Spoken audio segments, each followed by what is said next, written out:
Olá pessoal, aqui é a Aida e eu estou aqui para mais um vídeo com explicação, comentários e correção do PET volume 5 agora, do 9º ano do ensino fundamental, na semana 1 de língua portuguesa. Vamos comigo! A atividade dessa semana traz um texto sobre autocuidado. Vamos ler esse texto e fazer aí as questões sobre ele, ok? 84% dos brasileiros buscam ter uma rotina de autocuidado, mas apenas um terço consegue, revela a pesquisa. Levantamento realizado pelo IBOPE e encomendado pela Bayer apresenta raio-x dos hábitos de autocuidado dos brasileiros e mostra que a pandemia fez com que 25% das pessoas deixassem a atividade física de lado. Ter uma alimentação saudável, praticar atividades físicas, ir ao médico e fazer exames regularmente. Esses são os principais sinônimos de autocuidado para a maioria dos brasileiros. Por outro lado, hábitos como cuidar do corpo, da higiene, evitar o tabagismo e o consumo excessivo de bebidas alcoólicas não são atividades associadas ao autocuidado pela maioria. As constatações fazem parte de uma pesquisa online nacional do IBOPE encomendada pela Bayer para entender como a população brasileira cuida de si, o que significa autocuidado para esse público e quais os impactos da pandemia nessas rotinas. Entre os achados mais relevantes, o levantamento revelou que 84% dos entrevistados buscam ter uma rotina de autocuidado, mas apenas um terço deles consegue pôr em prática esses hábitos regularmente. O brasileiro atualmente entende que o cuidado com o próprio corpo e saúde traz como principais benefícios o estímulo do sistema imunológico, 31%, a diminuição da probabilidade de ficar doente, 25%, e a promoção do bem-estar, 21%. A pesquisa revelou ainda que os brasileiros veem a alimentação saudável como principal definição de autocuidado. 87% concordam que a saúde é resultado do que se come e 81% dos entrevistados gostariam de se alimentar melhor. Outro lado surpreendente está relacionado à dor. Segundo a pesquisa, 3 a cada 4 participantes declararam sentir algum tipo de dor frequentemente, com dores nas costas e dor de cabeça figurando no topo da lista, 38% e 31% respectivamente. Entre as mulheres, a proporção é ainda maior, com a dor presente no cotidiano de 82% das respondentes. Como consequência, cerca de um quarto dos entrevistados toma algum analgésico pelo menos uma vez por semana. Bom, então nós vemos aqui que esse texto ele é uma notícia, ele tem um formato de notícia, ele tem um título, ele tem um subtítulo, e ele está trazendo aqui como dados, como informação nessa notícia, o resultado de uma pesquisa feita pelo IBOPE, encomendada pela Bayer, falando sobre autocuidado, né, para os brasileiros, ok? Vamos às questões aí. Primeira questão, qual a finalidade do texto? Ou seja, para que ele foi escrito, né?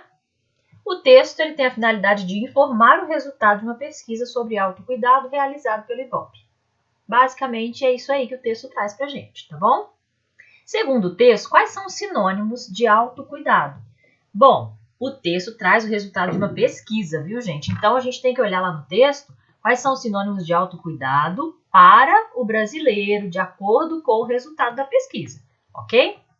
Então, quais são? Segundo o texto, ter uma alimentação saudável, praticar atividades físicas, ir ao médico e fazer exames regularmente são sinônimos de autocuidado para a maioria dos brasileiros, ok? Escolha 5 palavras-chave do texto.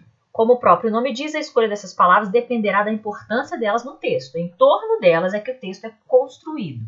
Palavras-chave, gente, são as palavras que têm as ideias principais que o texto trata, ok? Palavras que são essenciais, né, para a ideia central do texto. Eu marquei 5 aqui. Você pode ter encontrado palavras diferentes dessas que são importantes também no texto, mas eu acho que essas 5 aqui, com certeza, estão entre as mais importantes, tá? Quais são? Autocuidado, corpo, hábitos, saúde e bem-estar.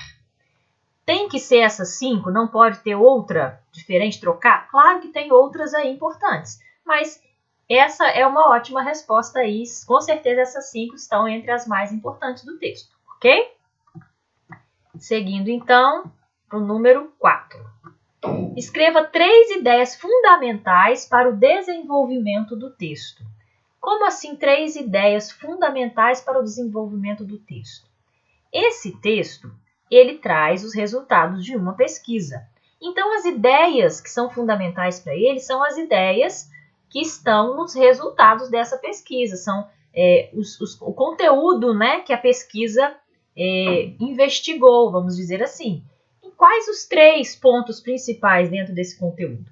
Encontramos lá. O texto desenvolve o assunto a partir dos resultados da pesquisa e trata basicamente sobre o que é autocuidado, quais os benefícios de se ter hábitos de autocuidado, e também no finalzinho ele fala da presença frequente da dor no cotidiano dos brasileiros. Então, se a gente tirar aqui 3 ideias fundamentais para o desenvolvimento desse texto, são essas 3 aqui. A definição do que é autocuidado para o brasileiro, quais os benefícios que os hábitos de autocuidado têm, e a questão da frequência da presença da dor na vida e no cotidiano dos brasileiros, ok? Então, essas são as 3 ideias principais aqui. Continuando, qual é o assunto tratado no texto? O texto trata da forma como os brasileiros entendem e praticam o autocuidado, tá? O que é autocuidado para as pessoas e quais as formas de se colocar em prática, quais os hábitos que envolvem o autocuidado, tá bom? Que circunstâncias levaram à realização da pesquisa noticiada? Vamos pensar aqui, essa pesquisa, ela foi realizada em que situação, em que circunstância, né? A Bayer encomendou a pesquisa para o IBOP para entender como a população brasileira cuida de si, o que significa autocuidado para esse público e quais os impactos da pandemia nessas rotinas. Então, a gente tem aqui o contexto da pandemia, com certeza foi o principal, tá? E as circunstâncias são, então, uma necessidade de se entender, né, um pouco mais sobre autocuidado em tempos de pandemia, vamos dizer assim, né?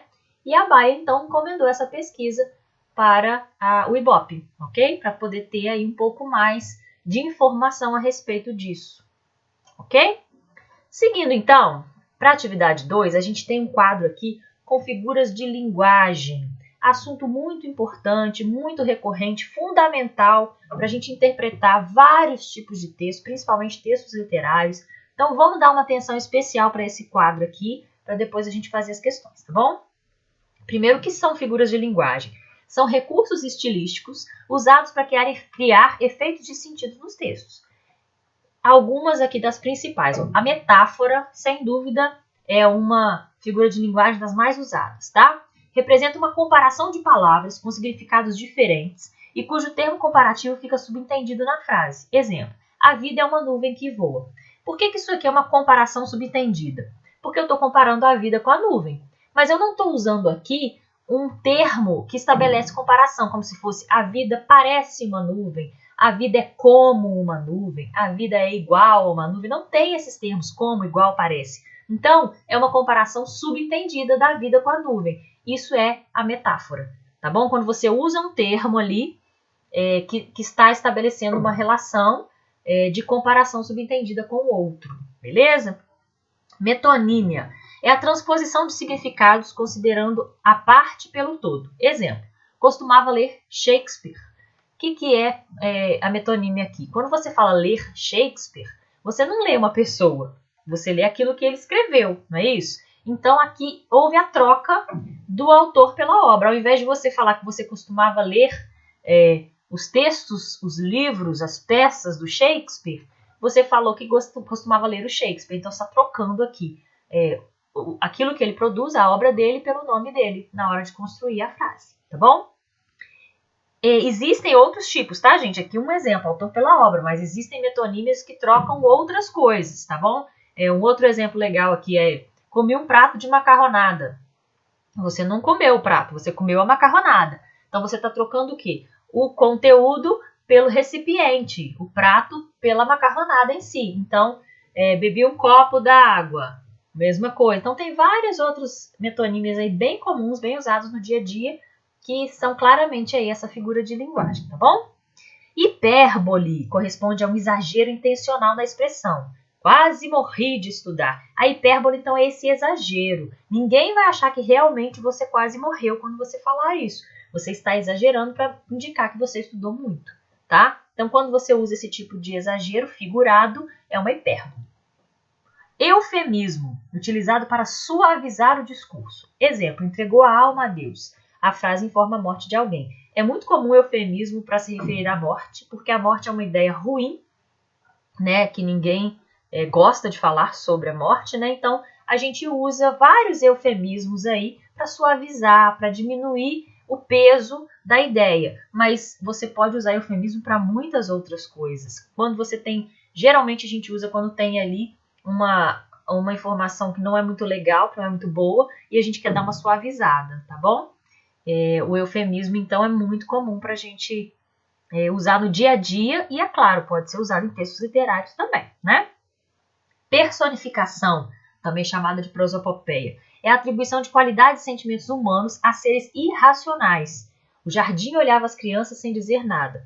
O jardim olhava, tá vendo aqui, ó? A ação de olhar é uma ação típica de um ser humano, de um ser animado, pelo menos. Não necessariamente humano, né?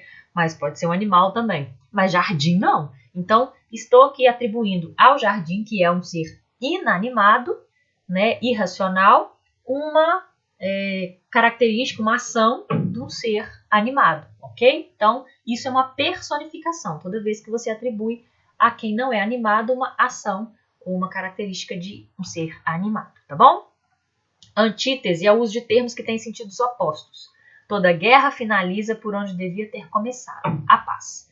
Então, aqui a gente tem finalizar e começar, guerra e paz, são termos opostos aqui que são usados na mesma frase. E isso é o que a gente chama de antítese, ok? Você lembra desse anti aí, ó, que são ideias contrárias, termos opostos. O pleonasmo é a repetição da palavra ou da ideia contida nela para intensificar o significado. Um exemplo, a mim me parece que isso está errado. Significa o quê? Parece-me que isso está errado.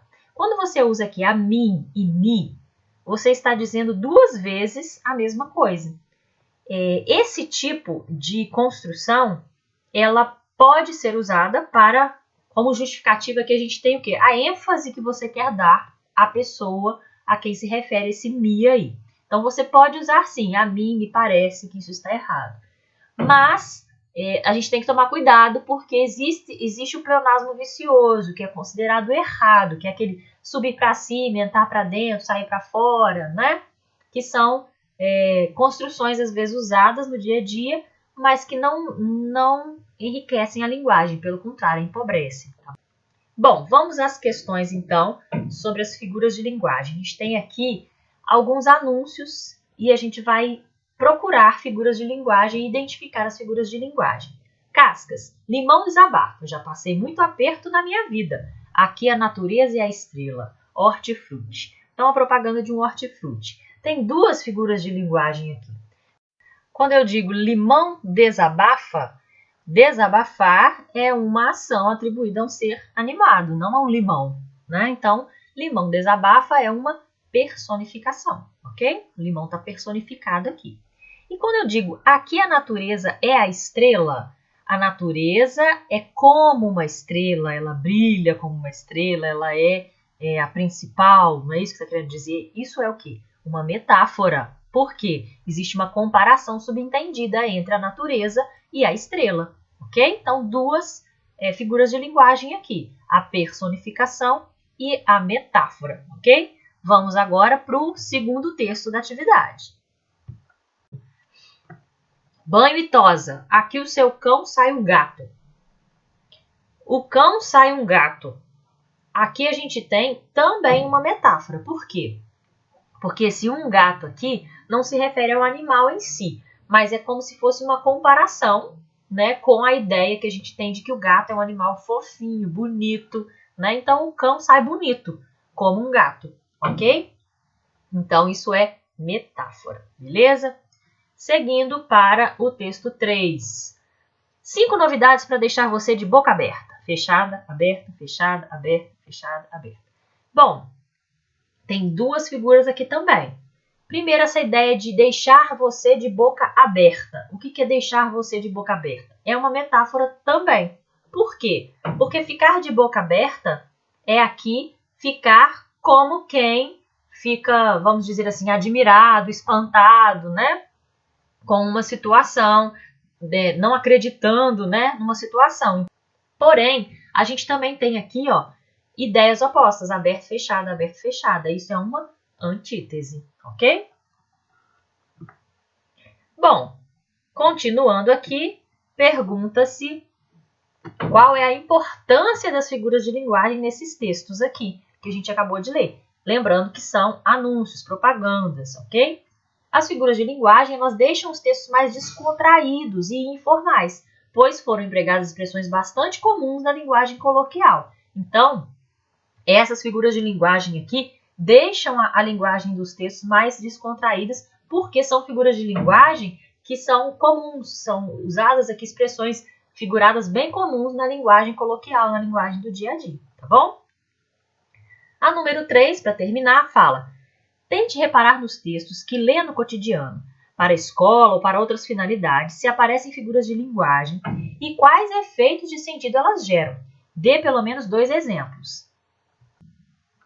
Então, é para vocês buscarem nos textos do dia a dia de vocês aí figuras de linguagem que vocês tenham percebido e colocarem aqui 2 exemplos de figuras de linguagem de qualquer texto que vocês tenham encontrado aí. Eu peguei um exemplo aqui só para mostrar para vocês como seria.